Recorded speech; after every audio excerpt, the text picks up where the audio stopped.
Hello दोस्तों, कैसे हैं आप सब। ये HTML वीडियो ट्यूटोरियल सीरीज की वीडियो नंबर 9 है और इस वीडियो में मैं बात करने वाला हूं इमेजेस के बारे में। तो चलिए शुरू करते हैं प्रैक्टिकल। तो मैंने अपनी सिस्टम पे सबलाइम टेक्स्ट ओपन कर ली है। अब मैं आपको बताता हूं वेब पेज पे इमेज को हम लोग डिस्प्ले कैसे करते हैं।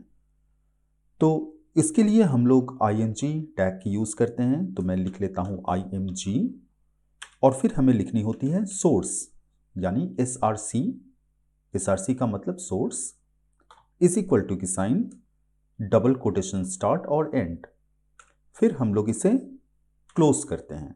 img टैग को हम लोग कुछ इस तरह से क्लोज करते हैं, मतलब ये सेल्फ क्लोजिंग टैग है और इसके लिए हमें अलग से क्लोज करने की जरूरत नहीं होती है। जैसे ही हम लोगों ने ये ग्रेटर देन की सिंबल दे दी यानी ये टैग यहाँ क्लोज हो गई।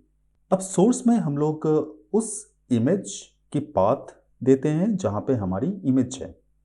जैसे मैं आपको बताता हूँ, मैंने यहाँ पे एक इमेज लिया है। इमेज का नाम मैंने दिया है lady.jpg और ये आप देख सकते हैं ये index.html है। index.html मतलब यही वाली फाइल जिस पे हम लोग इमेज को कॉल करना चाहते हैं।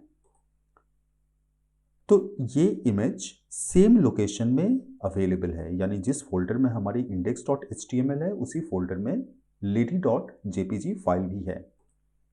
तो अब अगर मैं यहाँ पे पाथ देना चाहूँ तो मुझे एग्जैक्टली पाथ की ज़रूरत नहीं है, मुझे बस इमेज की नेम देनी पड़ेगी lady.jpg।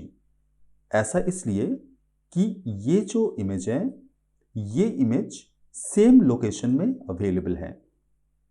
तो मैंने यहाँ पे दे दी lady.jpg।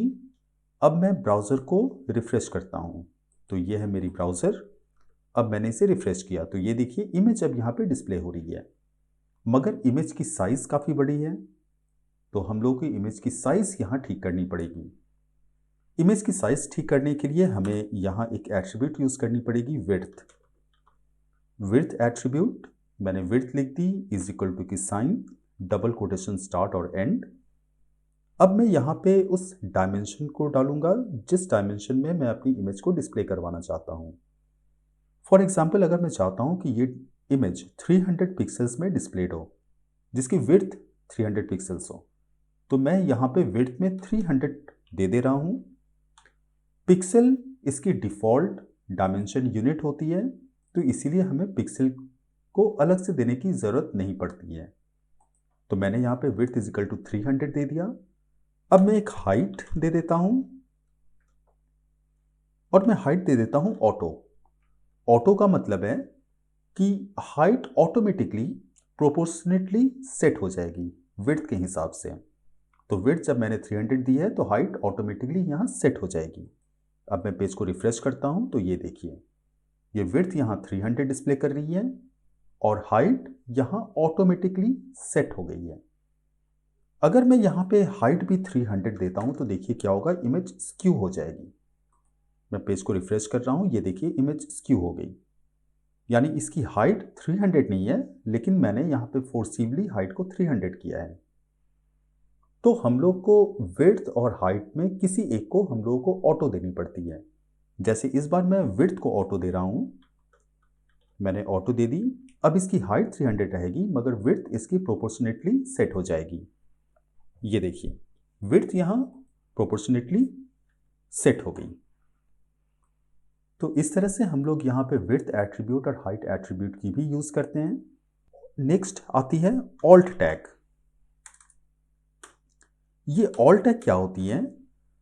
हम लोगों को एक्चुअली ऑल्ट टैग हर इमेज में देनी पड़ती है। ऐसा नहीं कि अगर ऑल्ट टैग हम लोग नहीं देते हैं तो इमेज डिस्प्ले नहीं होगी, इमेज डिस्प्ले हो जाएगी, मगर टेक्निकली हम लोगों को एक ऑल्ट टैग देनी पड़ती है।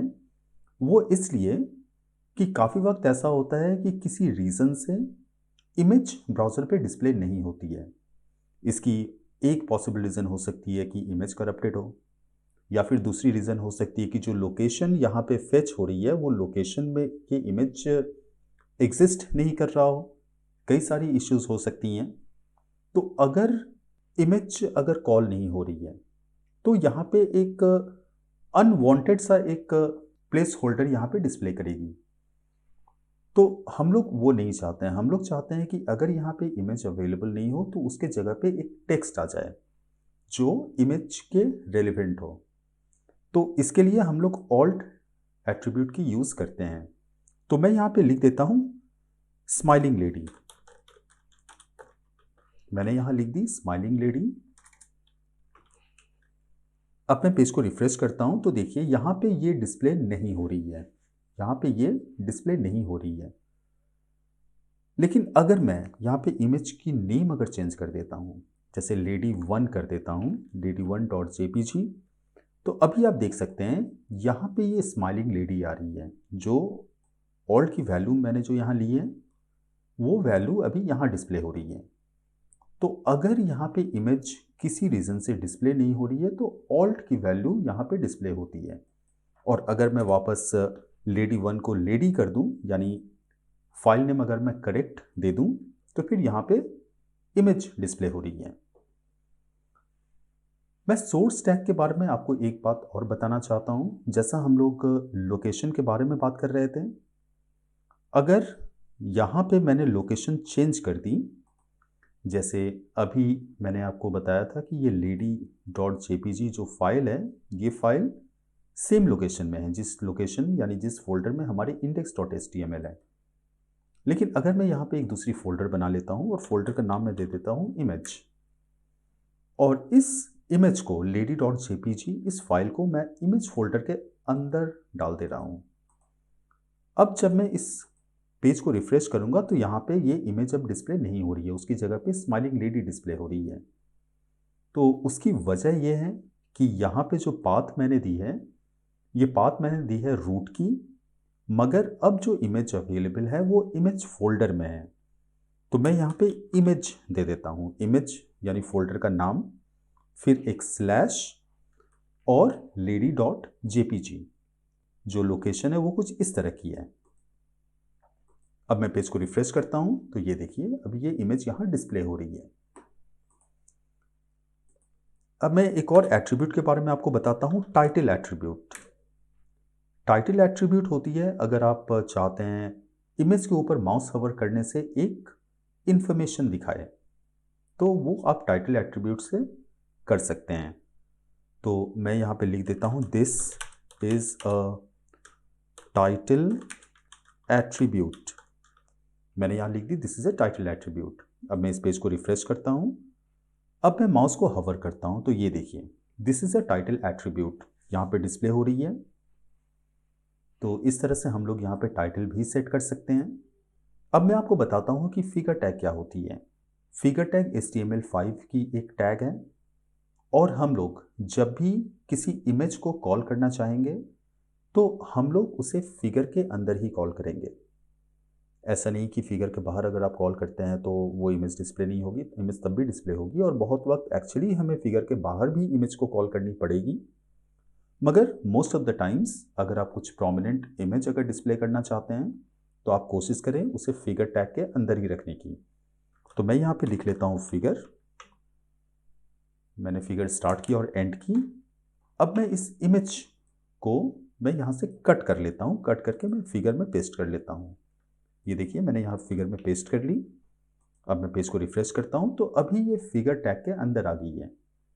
ये आप साइड में देख रहे हैं, लेफ्ट हैंड साइड में एक ब्लैंक आपको दिख रही है, ब्लैंक एरिया। ये फिगर की डिफ़ॉल्ट स्टाइलिंग होती है। आप स्टाइलिंग की मदद से आप इसे कम या ज़्यादा कर सकते हैं अपने हिसाब से। नेक्स्ट आती है फिग कैप्शन। फिग कैप्शन का यूज़ हम लोग तब करते हैं जब हम लोग चाहते हैं कि इमेज के नीचे इमेज के बारे में कुछ एडिशनल इंफॉर्मेशन डिस्प्ले हो। तो उसके लिए हमें लिखनी पड़ती है फिग कैप्शन। अब मैं इस फिग कैप्शन के अंदर मैं जो कुछ भी लिखना चाहूँगा मैं यहाँ पे लिख सकता हूँ, this is the image caption. अब मैं पेज को रिफ्रेश करता हूँ तो ये देखिए this is the image caption, ये यहाँ पे डिस्प्ले हो रही है। तो फिग कैप्शन का यूज़ बेसिकली हम लोग इस पर्पज़ के लिए करते हैं कि इमेज के नीचे एक एडिशनल इंफॉर्मेशन डिस्प्ले हो। ये SEO पर्पज़ में काफ़ी इम्पॉर्टेंट रोल प्ले करती हैं। तो आप जब भी कोड करें आप कोशिश करें इमेज को फिगर के अंदर रखने की, और अगर आप कुछ एडिशनल इन्फॉर्मेशन दिखाना चाहते हैं तो आप उसे कोशिश करें फिर कैप्शन के अंदर रखने की। तो इस वीडियो में हम लोगों ने इमेज के बारे में समझा कि इमेज को हम लोग ब्राउज़र में किस तरह से डिस्प्ले करते हैं। हम लोग डिफरेंट एट्रीब्यूट्स और वैल्यूज़ के बारे में समझा। हम लोगों ने डिफरेंट टैग्स के बारे में भी समझा। हम लोगों ने देखा फिगर टैग क्या होती है, फिर कैप्शन क्या होती है। तो इस वीडियो में बस इतना ही। नेक्स्ट वीडियो में मैं आपको बताऊंगा कि HTML में div, span, क्लास और आईडी क्या होती है। काफ़ी इंपॉर्टेंट वीडियो होने वाली है, तो अगली वीडियो देखना ना भूलें। और अगर आपको ये वीडियो अच्छी लगी हो तो आप इसे प्लीज़ लाइक, शेयर और सब्सक्राइब करें। धन्यवाद।